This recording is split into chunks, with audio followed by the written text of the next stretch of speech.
Hello everybody, this is A Shadowbox and welcome back to FSX with FSpassengers. So you can see this does not look like our Cessna 182, and that is because we were promoted! Um, if you've seen my farm sim videos, then you know that unfortunately I had a session where my audio was set incorrectly with my recording software, so it didn't capture any audio. Unfortunately, that also carried over to the FSpassengers recording that I did that same day. However, I did manage to capture screenshots of the final um, reports, which you are seeing now. So you can see, yay, we got promoted. We flew from Carnarvon to Prestwick, and I insulted lots and lots of Scottish people, so it's probably a good thing that that didn't come out, so I, am still alive. However, we are here at Prestwick. We are getting ready to fly out to France, where I'm sure we will manage to offend half of the population, which Dr. Vesuvius assures me that the population of the United Kingdom is alright with handing me off to the French. So, we will be flying to Paris today, though we will not be flying to Charles de Gaulle. We will be flying to Le Bourget, I believe is how it's pronounced. I mean, obviously that's not how it's pronounced because I'm an American and not Frenchy French, but um, yeah, that's how I would pronounce it, Le Bourget, or Le Bourget or something like that. It's spelled like Lee Bourget, so I'm pretty sure I'm doing a better pronunciation than that. Anyway, this is the, if you haven't figured it out already, this is the Real Air Duke Beechcraft B60 version 2. It is, I've done a few circuits with it just at Toledo Express, just kind of trying to get a handle on it, I guess. And it is quickly shaping up to be one of my favorite aircraft to fly, just in general. It's not as detailed with the systems modeling as the A2A stuff, but it has a lot of small details in it that I really like. And when I say it's not as good as the A2A with systems modeling, that's because like you see this like pilot air and defrost air, the climate control over here. You can move all the switches around and stuff, but it doesn't actually do anything in the sim. Um, with the A2A, obviously it kept track of the cabin temperature, so you could at least, pretend that your passengers were discomfort or comfortable or whatever. But nope. You can see it as a typical rainy afternoon here in the UK. I'm told that usually it's the mornings that are rainy in the UK, but you know what? It's the afternoon, so we get a dusk arrival in Paris. This is a long flight. It's going to take us um, all the way across the England, all across the United Kingdom, and let's just say, just for giggles, they all have 50 pounds a bag, so 400 pounds. Um, you'll notice that up here it says weight and fuel disabled. That's because with the A2A aircraft, it just would not. If you try to load it in the A2A aircraft, it'll cause the plane to like spin and flip out and act like a ballerina.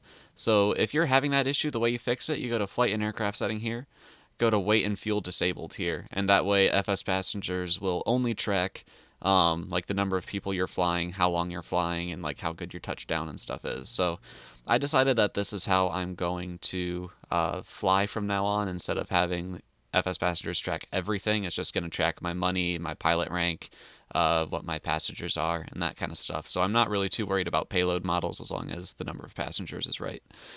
And I'll just set everything up myself, and that should help things be less buggy and more betterer.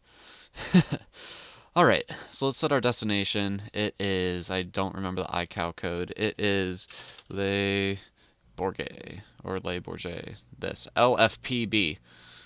Okay, so we'll copy that, paste it there, set destination. Destination set. Oh, yeah, by the way, notice that you're seeing the FSPassengers screen. I am trying a different way of recording, and so far, I think it's working out pretty alright. Well, let's just go ahead and load immediately because we have a pretty quick startup time in this aircraft. You'll see what I mean in a second. Let's go ahead and first thing we want to do is turn on the battery. Come on, there we go. We want to open our cowl flaps. Let's get our fuel boosts on. Make sure our prop control's full forward, get our mixture full forward for a few seconds, and then pull it back. Crack the throttle just a little bit, and we should be good. Beacon is already on, so let's go ahead and start the left engine. Advance that mixture, and there we go. Now you'll notice that the airplane is shaking a bit. That's one of my favorite things about this aircraft. You start one engine and, you know, it's imbalanced, so it wants that other engine to start, so let's go ahead and oblige it. Start the other engine, please. There we go. Took a second longer to catch, but we're alright. Alright, we'll go ahead and shut off those fuel boosts now. We'll get the generators on so we can get off the battery power. Turn on the avionics, turn on the inverter. I'm not exactly sure what the difference between these is, except I'm assuming STBY is standby. So I'm just going to not pick the standby inverter because that sounds like a backup system. Alright, we'll go ahead. We'll just go ahead and do a GPS flight.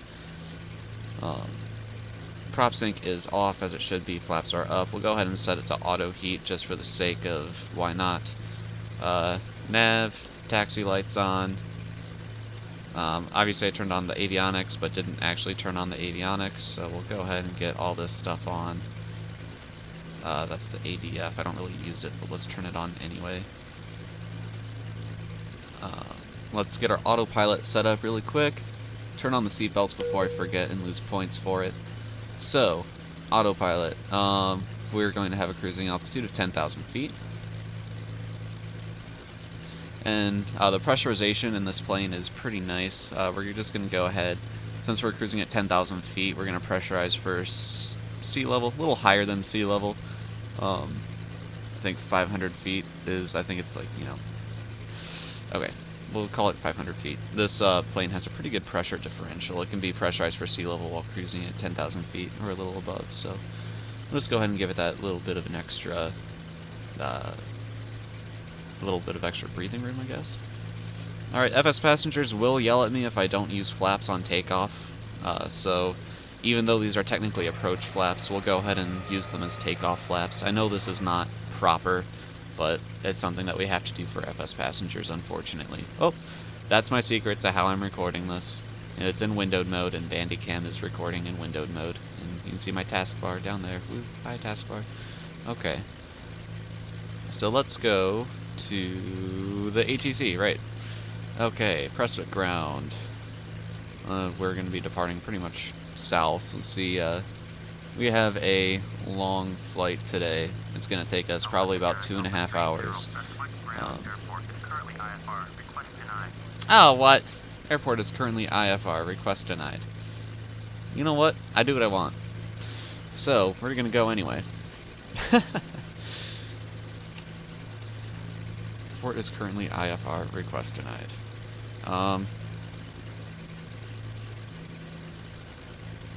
Why is the airport currently IFR? I mean, I assume because of the weather, but I've never had that happen to me before, where the weather is just like, hey, no, can't take off. It's just a drizzly day. We can take off in this, can't we? Yeah, so let's just say, screw you, air traffic control, and let's get rolling. That's what most people do anyway, right? Just say, screw you to air traffic control, and just get rolling anyway. I feel like that's pretty sensical.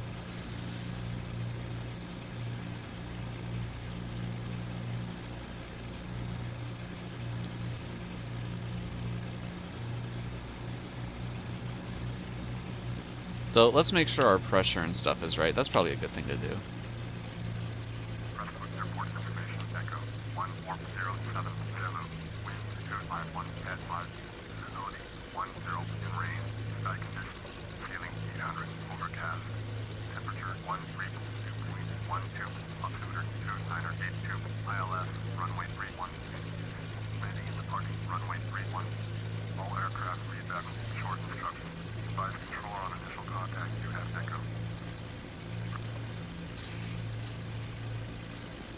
Alright, there we go. That's our weather information that we need. Let's go ahead and get rolling.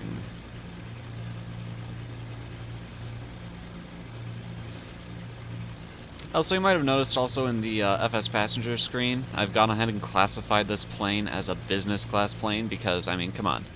That's pretty nice seating back there. That's no economy class. I wish economy class had nice seats like that. That would make all my thousands of miles flying so much better. Okay. Like I said, we're just gonna wing it. No pun intended. Actually, a lot of pun intended, but whatever. Okay. Ah, that's the fuel tank. Nope, we don't want to taxi into that. And this, ladies and gentlemen, is why ATC is useful, because you have them tell you where to taxi. So we'll just increase power to the left engine and do a quick turn. Whee!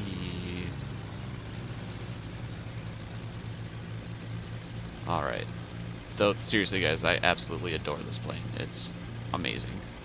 And so far I've only flown it, like I said, a couple of circuits around Toledo Express just to test it out. And that was also in clear weather. So I haven't flown it in any kind of rough weather yet, so this is going to be a first for me. So, fingers crossed. What did they say that the temperature was? I can just check down here.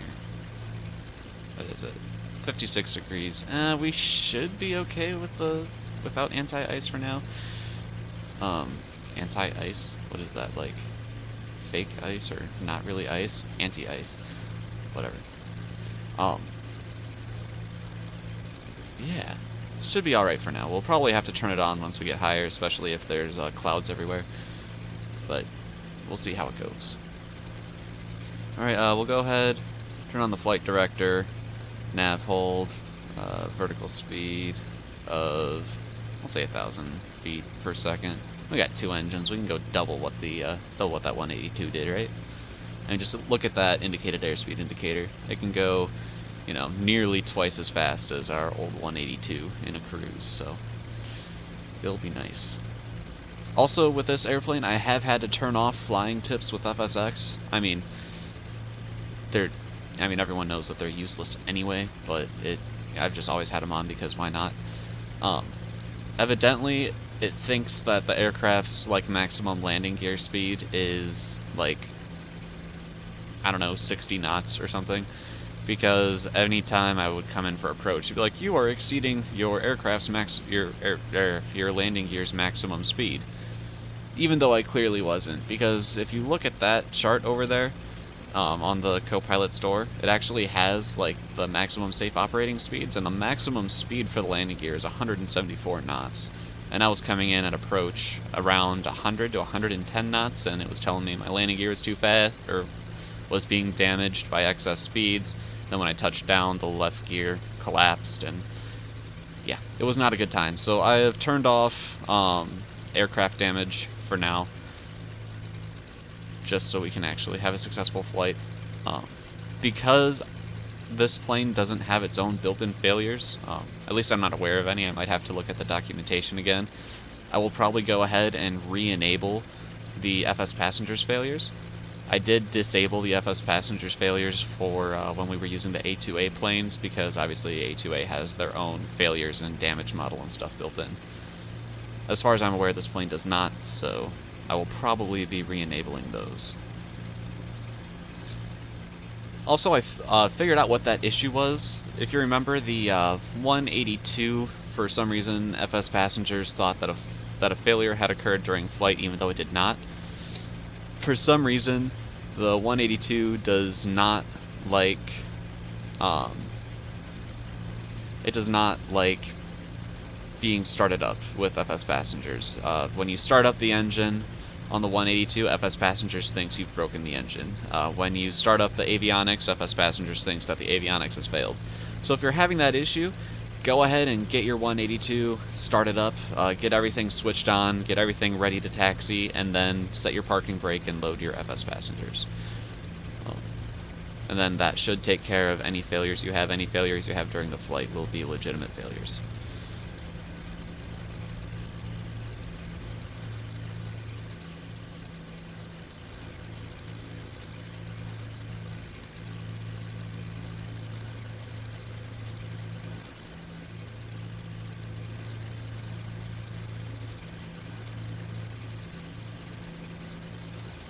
Alright, so yeah, you can see the last bit of this taxi to runway 31 is actually on runway 21, but it's inactive, so not really a big deal. Let's see what happens. Can I tune the tower from here? I mean, I could, but probably won't let me. I mean, I could look up the frequency, but honestly, I don't care that much. We'll probably be completing this flight without the help of ATC then. Just once we get in range of Le Bourget, I'll have to tune the ATIS and to find out what runway to land on my own. I'll try the tower first once we get there. Anyway, so just double checking, cowl flaps are open. Yep, we'll go ahead and flip on the boost pumps. Strobe, landing. We'll go ahead and everything else looks good. Let's do it.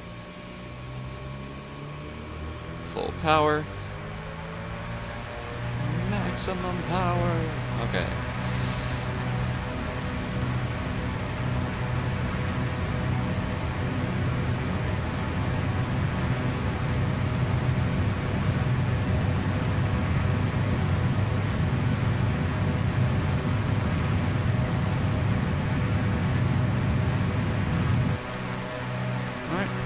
That is a positive rate. Let's pull the gear up.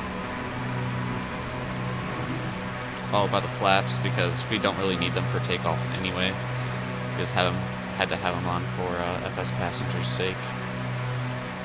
Let's fly this first bit manually before we engage the autopilot.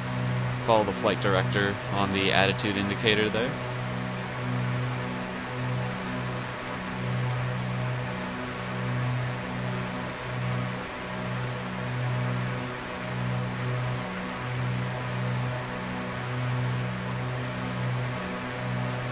On that vertical speed. It's doing alright. Just kind of want to climb out of this weather. Go ahead and pull back on the... No, actually, once we level off, we'll go ahead and set climb power instead of takeoff power. Or not level off, once we roll the wings level is what I mean. Still turning.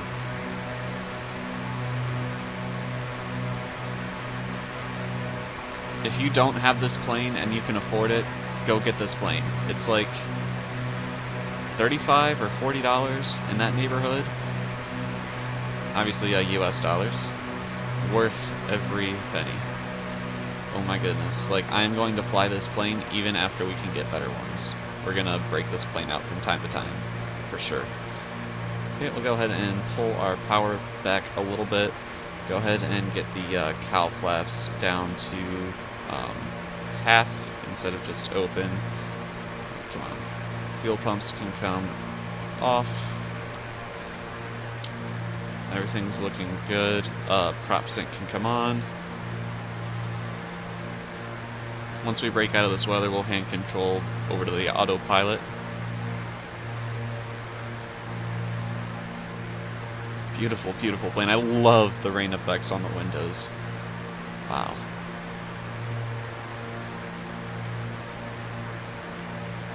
Absolutely love it.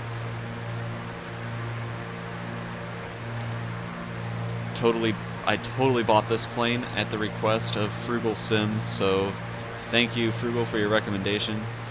He used it for his his pilot edge exam, and just could not stop recommending the plane. So yeah, if it wasn't for that video, I probably wouldn't have bought it, and I'm glad I did. Holy cow. Alright. Breaking through the clouds here. Keep an eye on the gauges because we've kind of lost visual reference points. Not really. But alright. Coming up and out. Passengers are still terrified, still clutching their seats, but, you know, can't really blame them. We are still a small aircraft, and these are pretty big clouds.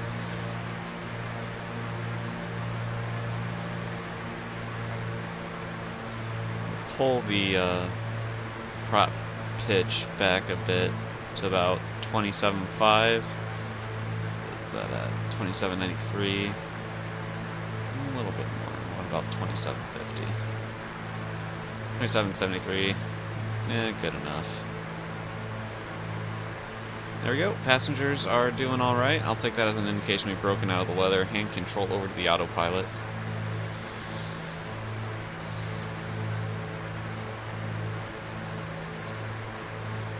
Let's take a second to look at this plane. Let's hop back to a passenger view. That lovely, lovely, lovely interior. Yeah, this is a business class plane, right? I think so. So guys, obviously I just went ahead and picked this plane without doing an X-Plane special because I really, really wanted to use it. However, from here on out we will be utilizing X-Plane specials. The next time we get to unlock a plane is actually next time we're promoted, which probably won't take very long. So I'm thinking I'm going to go ahead and put out a X-Plane special as our next video, so that way I can take a little bit of time to learn that airplane, maybe do a Let's Learn video on it, and yeah, it should be a good time. Cabin looking aft. That's definitely not aft, but whatever. Cabin looking forward. Yep, those got screwed up, but whatever. I'm gonna mix it up a little bit. I'm hoping that I can get the next plane special done in a more professional manner than the last one or two have been, so should be good. Got quite a few aircraft we can pick from, so should be a good time. Mostly Carenado planes, because I absolutely love Carenado. Got a couple PMDG and Airsoft thrown in there as well, so we'll see.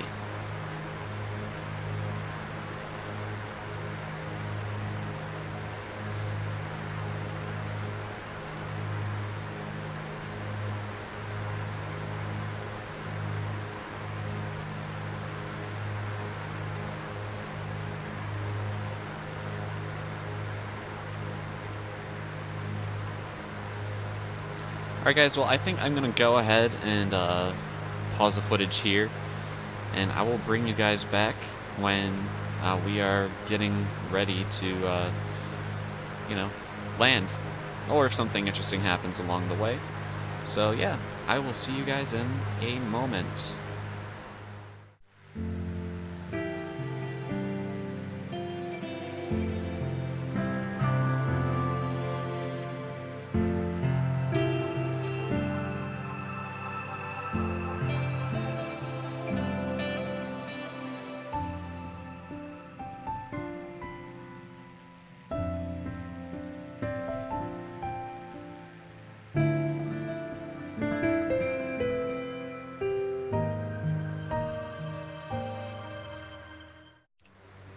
Hey guys, welcome back.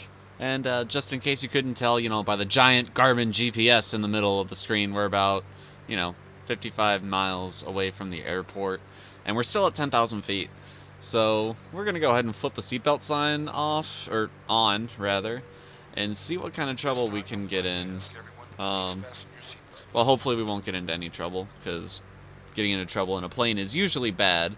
So let's go ahead and say 7,000 feet for now. Oops.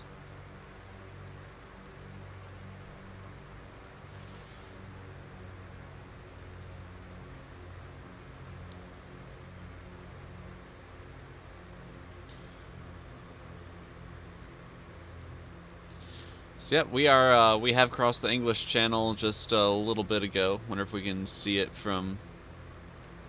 No, clouds are in the way. Weather doesn't look any better here, is it? What? The weather here doesn't look any better than it was in Scotland. Surprisingly, though, we haven't had any turbulence yet. Now that I say it, we probably will. Is that DME set to our airport? Is it really? 140 nautical miles. Yeah, no, I doubt it. We're 50 miles out. Yep, it's not. Anyway, but yeah, we have crossed the English Channel not too long ago. Probably, I don't know, 20 minutes ago? So relatively not too long ago. 20, 35, 50, 100. Okay, so we crossed the English Channel quite a while ago. um, and yeah, so we're over France now. I'd like to say it's a nice country, but I can't tell yet. Though I am getting a distinct odor. It's probably the cheese.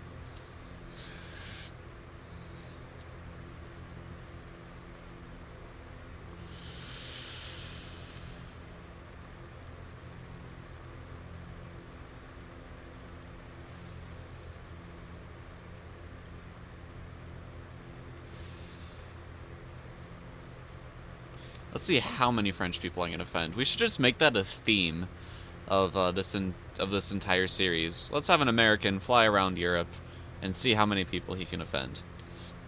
Sounds like a good idea to me. So yeah, I am going to be a little more selective with my flight plans as well. Instead of just saying, hey, this is an airport, let's fly to it. I'm actually looking up the airport and um, basically like looking at local aviation laws. So apparently in Europe they're a lot more strict with airports than what I expected. It's probably like this in the US too, but I've just never really bothered to pay attention. But you can't fly into, big airports with a general aviation aircraft. Who knew? So I'm just kind of looking up cities and being like, general aviation airports near these cities. So that's how I found, what is it? Le Bourget? Is that right? I don't remember. Le Bourget. That's right. I think. Hopefully. What's our ICAO? LFPB is the one we're looking for. Not on here yet. Let me scroll. There we go. Nope, not on here yet. I wonder if I do that. Nope, if I do that, can I then change what airport I'm looking at? If I do... Nope. Oh, yes I can. L. And then we need an F. What was it? PB? I think so.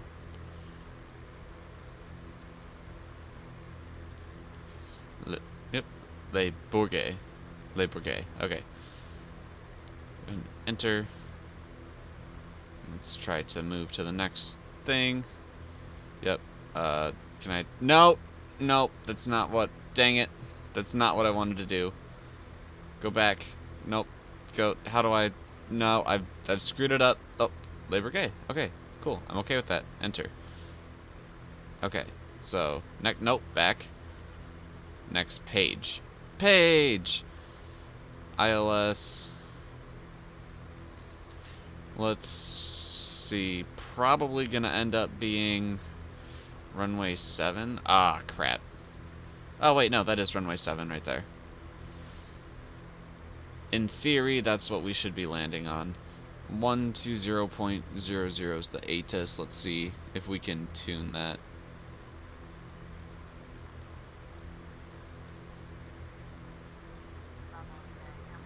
Yep, sure can.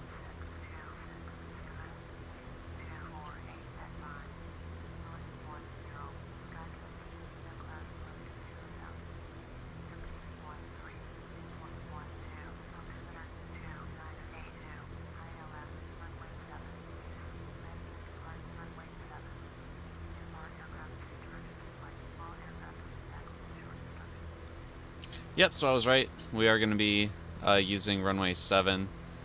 If I can get back here. ILS 7 is going to be on 109.5.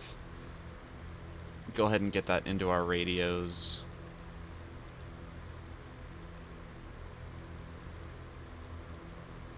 Oh. Radio kind of spazzed out. Probably my fault. Okay, and then roughly heading 070.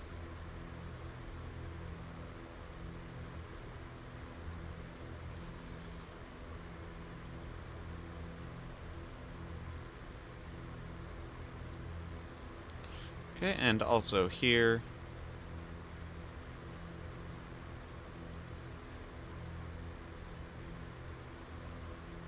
heading 070. Excellent, and we've already picked up the localizer. Nice, even though we're still... Oh, we're only 30 miles out now, wow. Okay, let's get a little bit lower. Say 5,000? Sound good?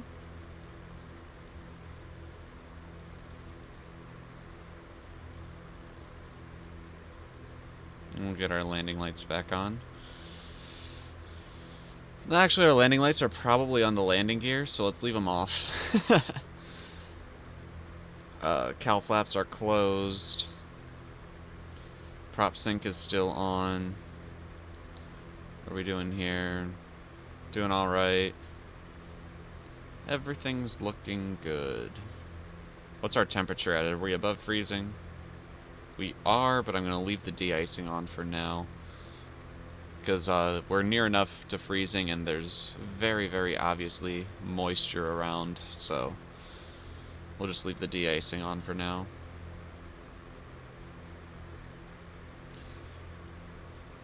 We've got our passengers all buckled up, but they're down to 91% satisfaction for some reason. Oh, there we go, that's why. Nervous due to the weather condition. Fair enough. Fair enough. Let's see, what is our altitude? Let's go ahead and drop this further, because the airport's only a couple hundred feet above sea level. So we'll go ahead and say 3,000, because we are closing pretty rapidly. Let's see if we can get the tower. That's going to be Le Bourget.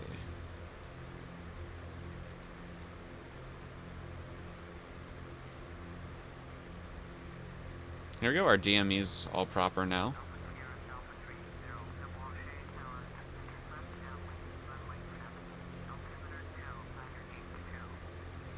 Alright, we got a left downwind. So, downwind of runway 7, nice thing about having all this set up properly, we need heading 250.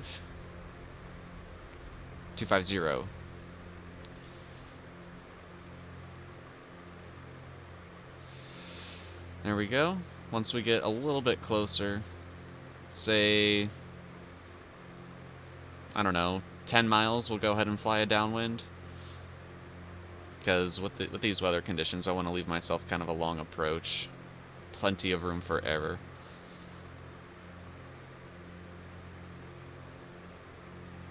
Let me go ahead and pause track IR. I'm going to pull up my checklist really quick. I did go through and print everything out for this plane. It's I think it's the first plane I've done that for. No, I might have done that for the ERJ. I don't remember. Either way, it's the only one I have right now. Let's see. Ugh. Pulling on my track IR camera cord. That's not good. Or it's not a camera, it's a tracker, but whatever, you know what I mean. Okay, that's the takeoff, cruise, yes, yes, yes. Before landing, pressurization, 0 pressure differential. Oh wait, sorry, we're not at before landing yet. We're at descent. Descent, the altimeter is set. Cowl flaps should still be closed. They are. Okay, windshield anti-ice and defroster are on. Pressurization is set. Power as required. Actually, let's change the pressurization to just sea level. And then we should get a very minimal pressurization difference. Actually, no, if our landing altitude is at about 200 feet, let's set it to about 200 feet. Because logic says that that's how it should be done. Okay, so let's just quickly run through our before landing checklist just so we know what to expect. I'm not actually going to, use the checklist right now. I'm just going to look at it. Okay. Pressurization will need to be 0, so we'll have to dump pressure. Seatbelts fastened. Yep, light is on. Fuel boost pumps will have to come on. Prop sync will come off. Mixtures full rich. Propellers are good already, actually. Flaps, that's going to be... We're probably going to do a 15-degree flaps landing. Landing gear, airspeed. Yeah. Alright, everything should be good. The only thing we're going to have to remember is to get the fuel pumps on and get the prop sync off. I'll probably do that once we capture the localizer. Where are we? We are within 10 miles, so let's go ahead and hit that heading button. Get check IR back on since I'm not looking at a checklist. Sorry for the view snap. Ooh, we got some traffic over there. We've also got no frame rate all of a sudden. Yay.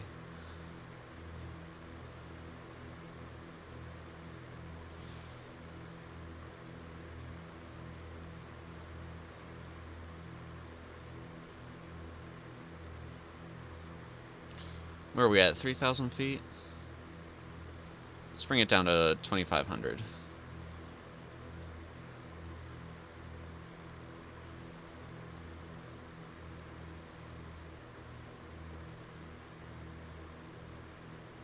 Beautiful plane. We're probably just getting the performance hit because it's loading in Paris.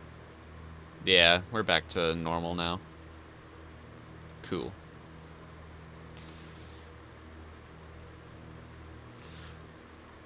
We'll have to take the plane out and do a tour of Paris or something, or maybe fly over the city and head down to the south coast of France, or maybe we'll head further east and head to Germany. Tell me where you guys want me to fly next,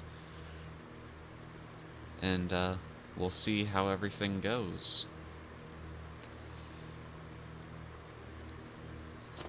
Okay, let's bring the speed down a bit.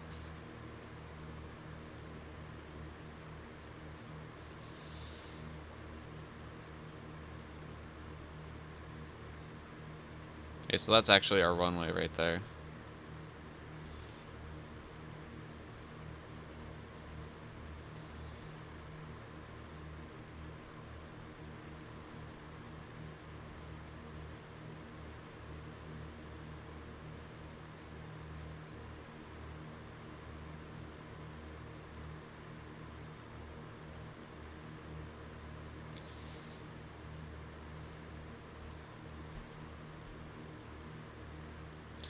Alright, we're going to get ready to turn on to base here soon. So let's just go ahead and, what's the temperature like?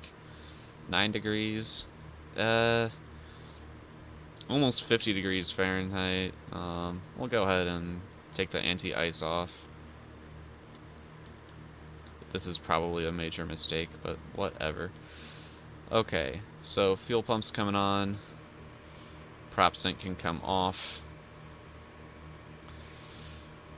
I forgot to set up autopilot disconnect with FSUIPC. Oh darn. Oh yeah, that's a change that I've made between last video and this one. I was having some issues where my rudder and yoke were disconnecting from FSX, not from the computer, just from FSX, and yeah, it was not going over very well. So I had to get FSUIPC and fix that. Alright. Autopilot off. I've got the plane. Oh boy. If you weren't scared before, now you should be. Alright, so let's just fly out a little bit more, give us a little more time. We are well below the glide slope at this point, so we really shouldn't be too worried. I'm gonna fly straight and level a little bit longer though. Let's pull back the speed a little bit. Alright, let's go ahead and start our turn. Oop, too much rudder.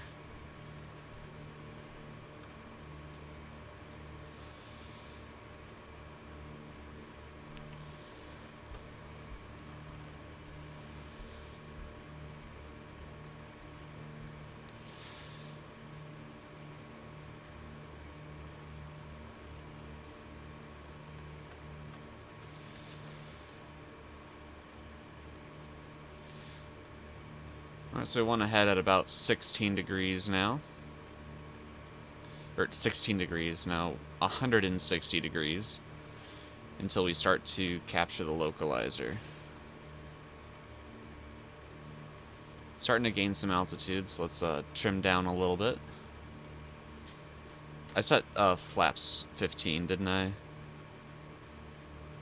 think I did. Did I? I did not.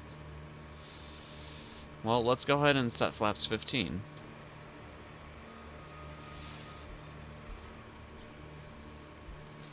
Alright, and trim the nose down to compensate.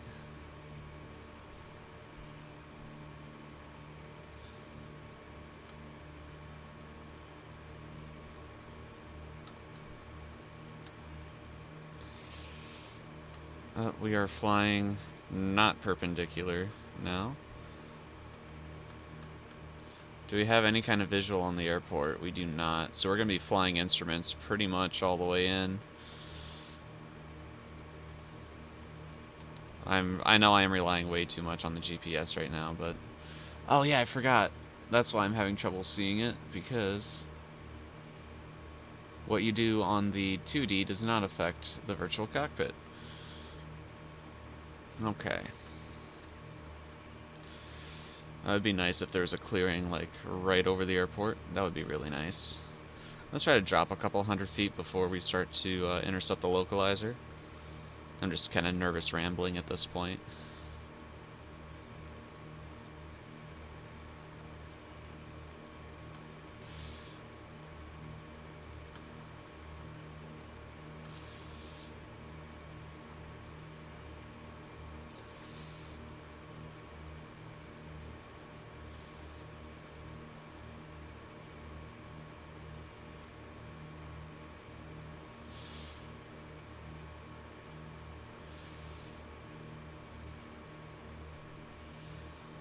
Alright.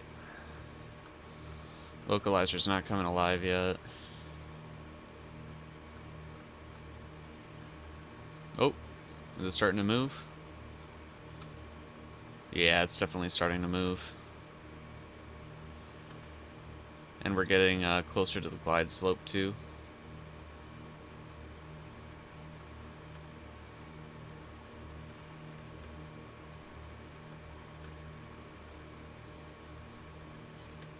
Still no real visual on the runway.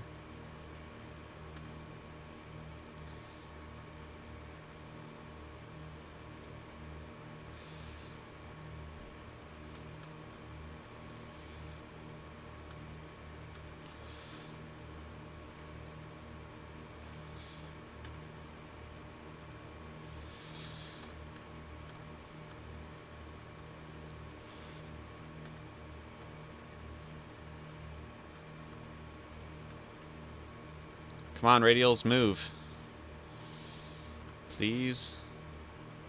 No, radials, what? Localizer. Localizer, move, please. Let's get the flight director off, because it's just gonna mess me up.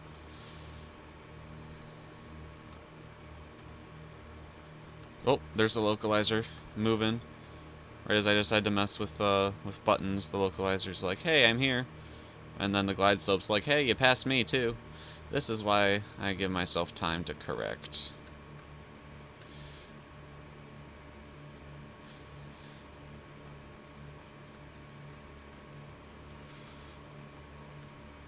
Is that the runway right ahead?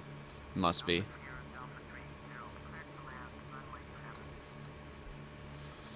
Okay, now get out of my face. Okay, oh, way past the... That must not be the runway. Oh, that must be the runway. Like I said, we have to follow the instruments all the way in. And I am a very visual flyer. So, we will see how this goes. We will definitely see. How am I so far off the localizer? Come on, bring it back. Bring it back. How did that even happen? I can see nothing.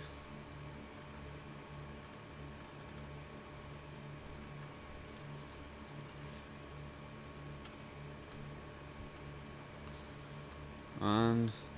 Okay, here comes the localizer back.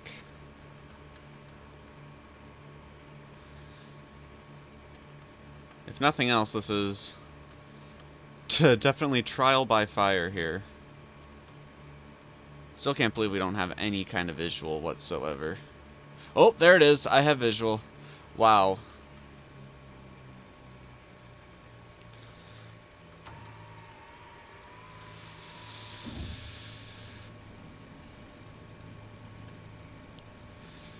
Okay. Are we still... We're not even sort of on the glide slope, but we'll see what happens. Easy. Take a look at the descent rate. Yeah, we're good. We're good. We're good. We're Watch good. your descent rate. We're good. Shut up. Okay. See? We're fine. We are fine. Just gonna stick with the flaps 15 landing.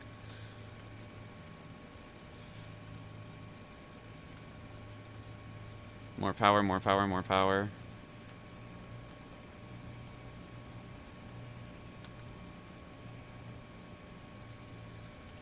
And off the throttle.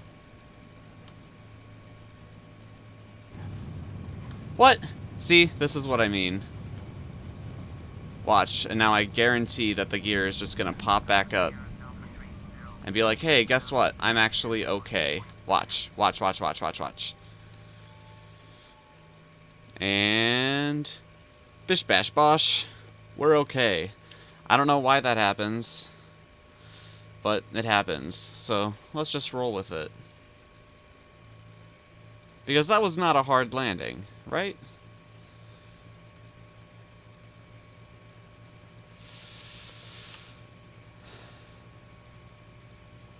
And look, FSpassengers didn't even recognize it as a crash, so I'm just gonna roll with it.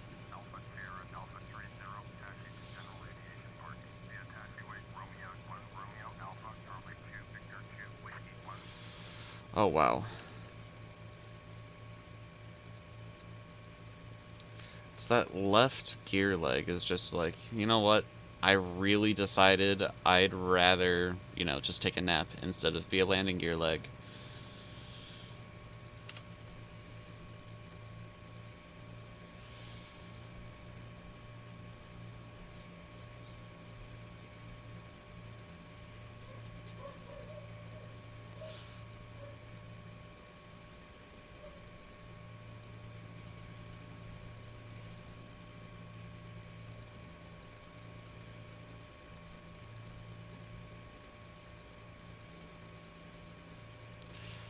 Alright, so we're on the ground. Cowl flaps can come open. Fuel pumps off. Forgot to turn on the landing lights, but strobe can come off. We'll flick the taxi on. Pull up the flaps.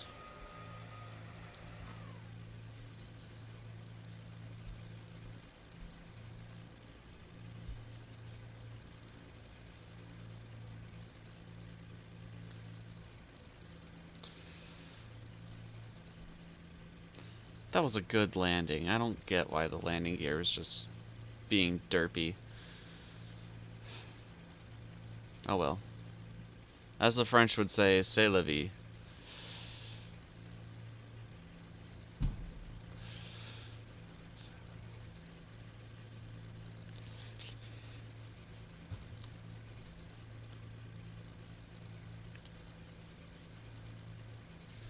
Except the French would say it much more French and much less American. But, you know, it is what it is. Alright, one safe and uneventful taxi later. We are arriving at our assigned parking with, like, absolutely no AI traffic around. I'm going to have to... I mean, obviously it's on because we saw that A320 taking off, but... the airport feels strangely empty. You know what it is? I bet it's because I'm using World of AI traffic and I have primarily US traffic installed. I should really go get some some European AI traffic. Let's go ahead and set the brakes. Go ahead and shut down the engines. Well, Whoops. Nope, nope, nope, that's not what I wanted.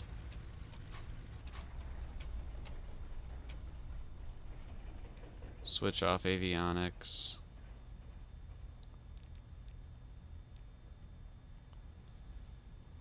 Right. Pull the levers back. Should have turned all those off before turning off the engine so we didn't, you know, kill our battery or anything. Master avionics off. Cowl flaps can come closed. And yep, everything looks good. Go ahead and shut off the battery. Pop the seatbelt sign off. Door coming open. And passengers unloaded. And through the magic of pushing buttons, we'll just go ahead and end the flight. See, look at that. A nice landing. Nice landing. 163.85 feet per minute. That is fine. That is absolutely fine. There's no reason that landing gear should have collapsed. Okay. $108,000. That's like more than what we made with the 182, like all put together. And good deal, good portion of that is the fleet bonus. Don't ever underestimate the fleet bonus. The more aircraft you have, the more money you'll make. All right. 451 points. Look at that. Very nice landing, perfect flight, no problems, very satisfied passengers. Landed at the scheduled at the airport. Long flight without using time acceleration. I guessed about 2.5 hours. Look at that, 2 hours 26 minutes. 121 points for that. Extreme weather conditions during approach, but a safe landing with satisfied passengers. 100 points. That is what I call a good flight. I'm calling that aircraft, that landing gear, like a glitch, and I will look into that. But yeah, we will go ahead and record the flight. Thank you guys very much for watching, and until next time, I'm a Shadowbox. This has been FS Passengers, and I will see you guys next time. Take it easy.